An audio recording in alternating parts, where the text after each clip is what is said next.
Hola a todos los amigos de Filosofía Apuntes.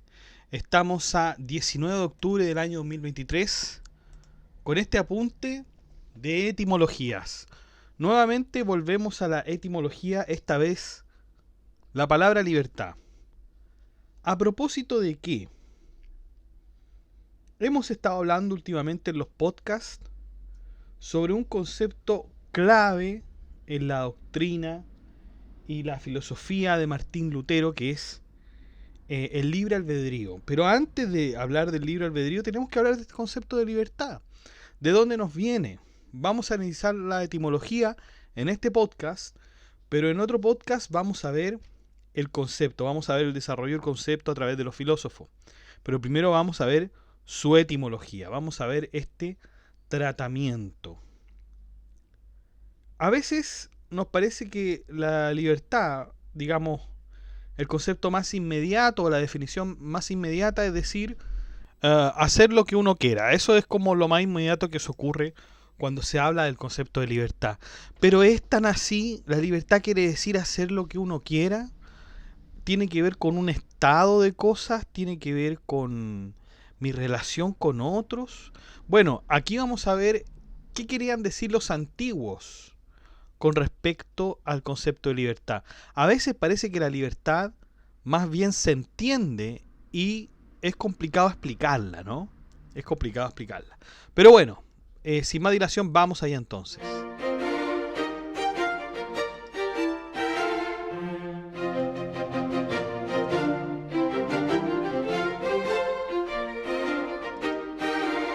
Bueno, el concepto de libertad tiene diferentes tratamientos en todas las áreas del saber.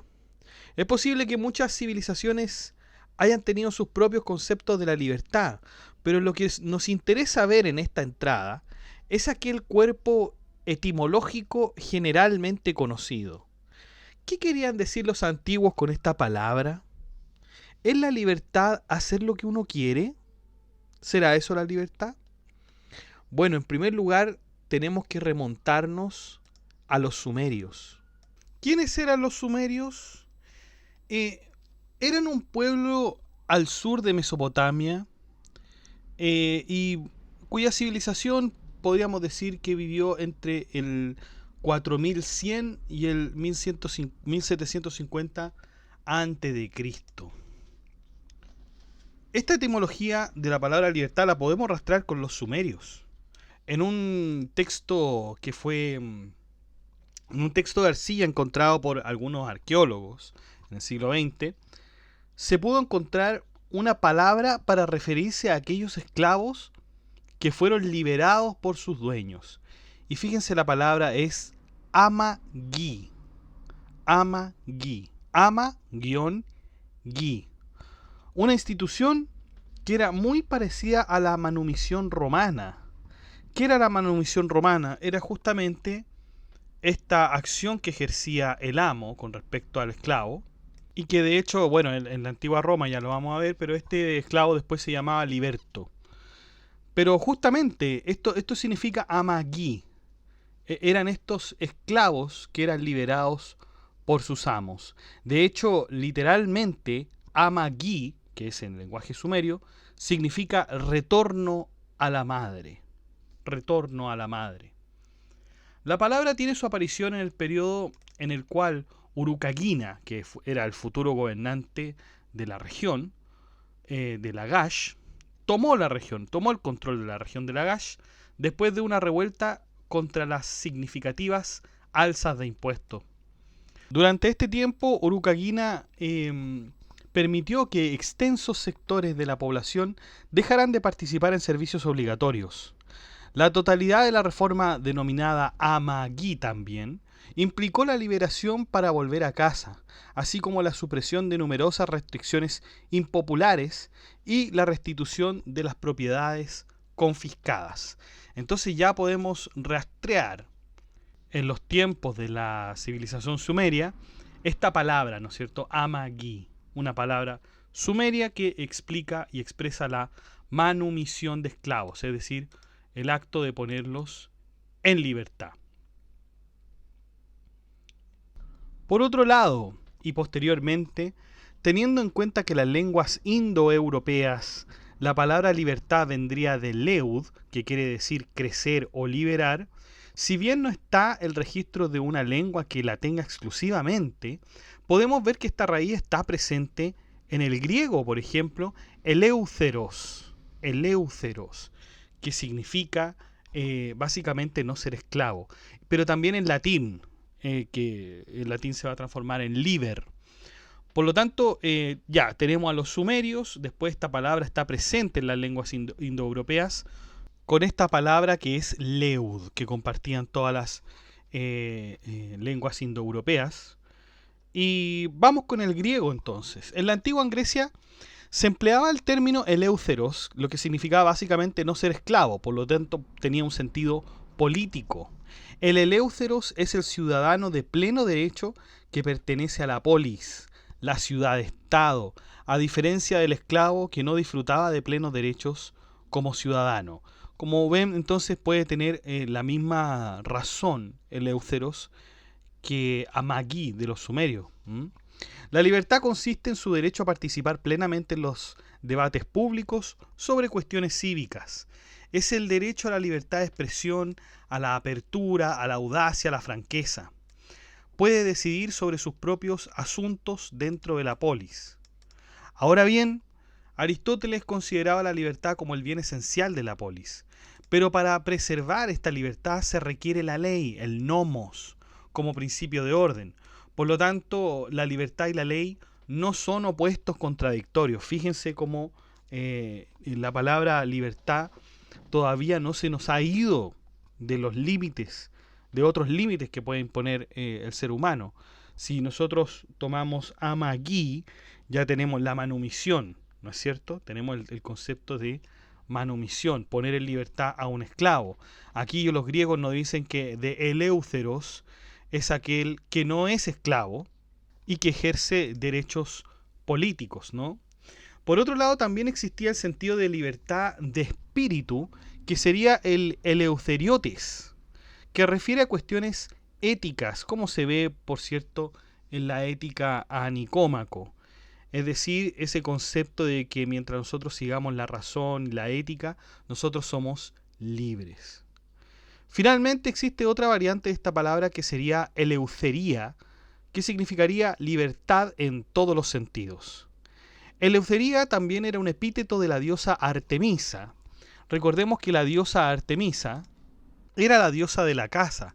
Y claro, cuando uno se la veía en retratos, en esta escultura, siempre se veía como libre, cazando y arrojando flechas de manera totalmente libre. Por eso se le dice, no se dice que sea la diosa de la libertad, por favor, no.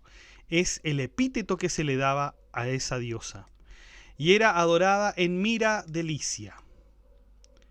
Zeus, en su papel protector de la libertad política, también era conocido como Zeus Eleutherios, es decir, el libertador. A Zeus también se le conocía con ese epíteto. De hecho, después de la batalla de Platea en el año 479 a.C., los griegos instituyeron la fiesta de la libertad adorando a Zeus Eleutherios, es decir, Zeus el libertador. Pero no pasó mucho tiempo antes de que la filosofía griega ampliara la idea de libertad bajo la influencia del estoicismo. La libertad en el helenismo planteaba que era mucho más que una libertad política. Es la del individuo bajo la ley de la naturaleza, que mediante la razón puede dominarse a sí mismo. Cuando el hombre se deja dominar por el placer, no es libre. Es solamente libre cuando está controlando la naturaleza, la ley de la naturaleza, mediante la razón. Eso es lo que podemos decir concepto de libertad con respecto a los griegos. Vamos con la antigua Roma. El vocablo latino libert, del cual deriva libre, tuvo el siguiente sentido: persona en la cual el espíritu de creación se halla naturalmente activo. Esto porque una vez que el joven tenía las capacidades de procrear, se incorporaba a la comunidad como un hombre capaz de asumir responsabilidades. Y es ahí cuando recibe el joven romano una toga viril o una toga libera. La toga viril, por cierto, o la toga más bien en sí misma, era un manto amplio y largo que los antiguos romanos llevaban sobre la túnica de diferentes maneras y que generalmente se recogía sobre el hombro izquierdo.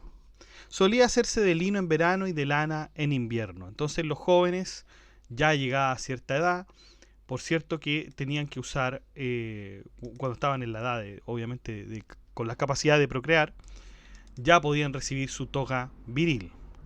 Otra variante que se asemejaba con este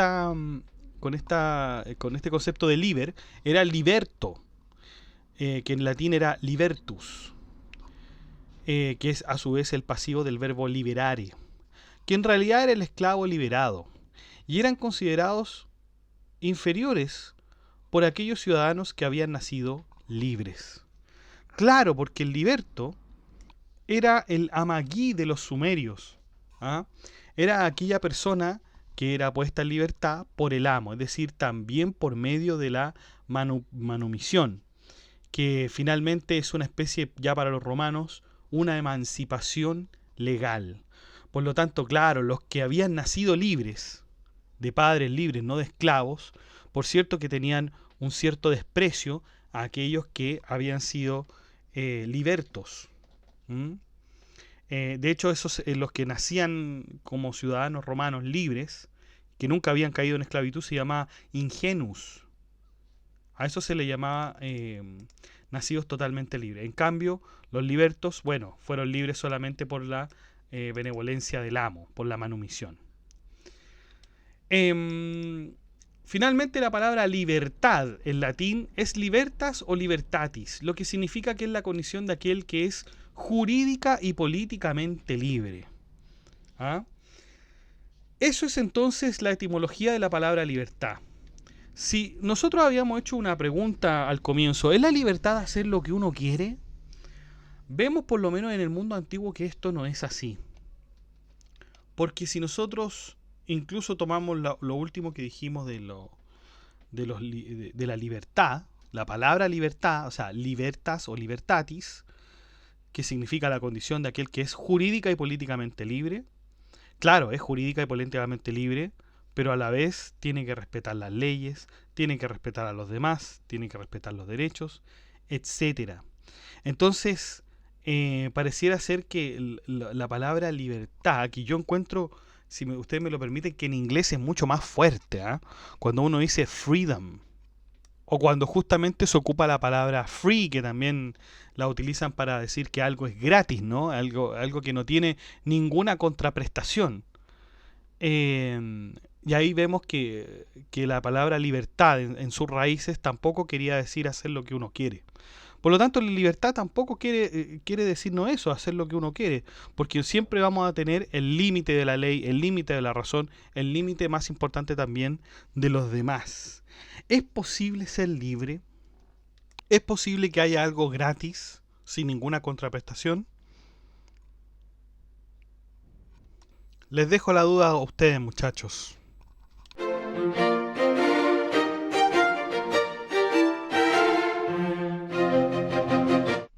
Bueno, chicos, eso ha sido todo. Muchas gracias por escuchar este podcast. Si le ha gustado, dé like, comente, comparta, suscríbase, acceda al blog que está en la descripción del video, haga soporte en PayPal o en Patreon. Saludamos a nuestros mecenas romanos que son Abstract Panicker y Ricardo, que colaboran con este proyecto de Filosofía Apuntes mensualmente. Un abrazo, chicos. Un gusto que estén acá. Y también saludamos a nuestro mecenas medieval, que es Gab Welther, que también colabora con una membresía un poco más alta que los mecenas romanos y que ya se ha mantenido en el tiempo apoyando este proyecto educativo. Muchas gracias, Gab Welther. Un abrazo. Y usted también puede ser colaborador en Filosofía Apuntes inscribiéndose en las membresías que aparecen en el botón unirse de cada video.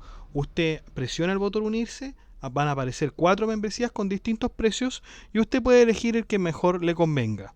Si no le acomoda ninguno de esos precios, de todas maneras usted puede colaborar con Filosofía Apuntes haciendo clic en el botón gracias y poner la suma que a usted más le acomode. Que estén muy bien, cuídense, chao.